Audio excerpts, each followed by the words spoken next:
ఎక్కడైతే BC residential schools ఉన్నాయో అవన్నింటినీ మేము యంగ్ ఇండియా రెసిడెన్షియల్ స్కూల్స్కు తరలిస్తామని చెప్పి అంటుండే. ఎక్కడైతే Jyotiba Phule BC residential schools కొనసాగుతున్నావో వాటిని మేము యంగ్ ఇండియా రెసిడెన్షియల్ స్కూల్స్కు తరలిస్తామని చెప్పి అంటుండే. నువ్వు వాటిని తరలించిన తర్వాత ఇక్కడ కొత్త యంగ్ ఇండియా అనే పేరుని చెప్పుకుంటున్నావు. అవి ఎక్కడ కొనసాగుతున్నా అక్కడనే కట్టేసేయి.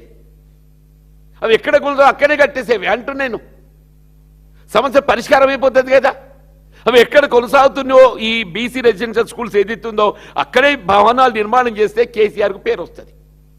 కాబట్టి ఏదైతే అవి కొనసాగకుండా వాటిని అక్కడ మూసివేసి ఇక్కడిని తరలిచ్చి ఏదో కొత్తబడి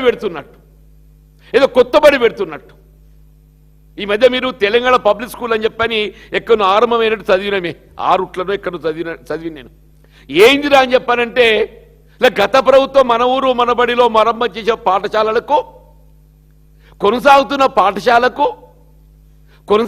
పాఠశాలకు ఏదైతుందో దానికి ఏదైతుందో ఈయన పేరు పెట్టుకొని తెలంగాణ పబ్లిక్ స్కూల్. ఆ తెలంగాణ పబ్లిక్ స్కూల్ అనేది కొత్తగా ఆరంభింపజేయబడ్డ పాఠశాల కాదు. అది ఇట్ ఇస్ ఆల్రెడీ కంటిన్యూయింగ్.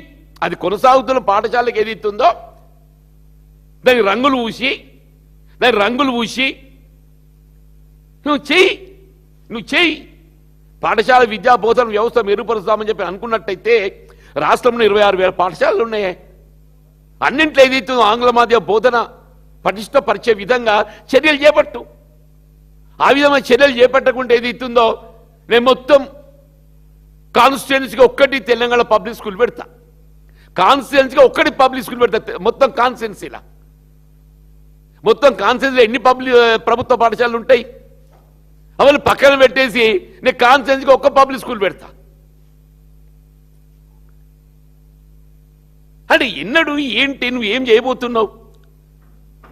ఇవాళ ఏదైతుందో నిరుద్యోగ యువత ఉన్నారు పాపం చెప్పండి. నేను నువ్వు ప్రభుత్వ పరంగా పబ్లిక్ సర్వీస్ కమిషన్ ఏదైతుందో నోటిఫికేషన్ లేవు. పబ్లిక్ సర్వీస్ కమిషన్ నోటిఫికేషన్ లేవు. ఇలా 30 మాసాలు గడుస్తుందా?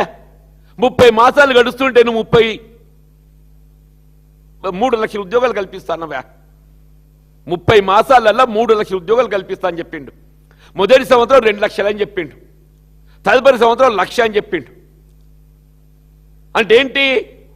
24 మాసాలల్లా 3 లక్షల ఉద్యోగాలు కల్పించాలి. 30 మాసాలల్లా 3 లక్షల ఉద్యోగాలు కల్పించాలి. 30 మాసాలల్లా 30,000 ఉద్యోగాలు కల్పించినవే కనీసం. 30 మాసాలలో కనీసం 30,000 ఉద్యోగాలు కల్పించినావు అంటూ నేను. 30 మాసాలలో కనీసం 30,000 ఉద్యోగాలు కల్పించినావు అంటూ 3 లక్షలు పక్కన పెట్టాను ఆయన. 17,000 కల్పించి ఉంటాడే. 17,000 సంథింగ్ లెస్ దాన్ 20,000. నీ ప్రభుత్వం సగం కాల పరిమితి ముగిసిపోయిందా? వీళ్ళ కాంగ్రెస్ పార్టీ రేవంత్ రెడ్డి ప్రభుత్వ కాల పరిమితి సగం ముగిసిపోయింది.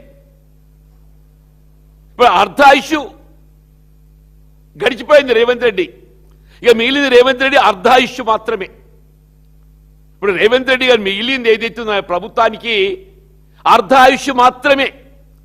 ఆయన అర్ధాయుష్ ఏదైతుందో గడిచిపోయింది. ఆయన ప్రభుత్వాన్ని మిగిలింది ఏదైతే ఉన్నదో కేవలం అర్ధాయుష్ మాత్రమే అంటున్నాను.